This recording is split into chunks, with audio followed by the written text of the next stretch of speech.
I don't think Chelsea should be punished that hard for the 74 rule breaches they've just been charged by the FA for.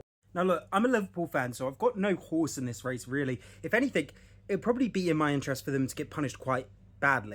However, let's not forget, these charges have come from self-reporting. After Abramovich was forced to sell the club, the new ownership actually self-reported themselves to the FA and UEFA.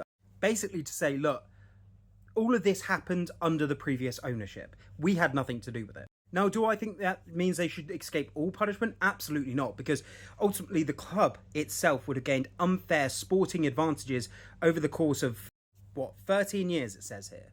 And look, whilst I think that's completely unfair, I do think it would be quite harsh to punish them extremely harshly. Because ultimately this was done under a different ownership that the FA initially approved of. And if the club wasn't sold because of the whole Russia-Ukraine conflict, because obviously that was the reason initially Abramovich was forced to sell the club, then this stuff may have never come to light. And the moment the new ownership saw it, they did self-report. Because obviously, look, sitting on this would only make things worse, but they did do the right thing. Quite what that punishment should be, I'm not entirely sure. Because obviously, look, 74 breaches is clearly a massive breach. So a massive punishment does need to come up with that. But I do think if you went the full extent of deducting them, say 74 points, I think that would be too far.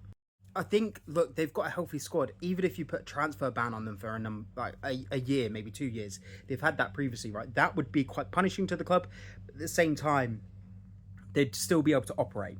And, it's a big club at the end of the day. I mean, all clubs are big clubs, and I don't think clubs should be that harshly punished if they're self-reporting the issues of past owners.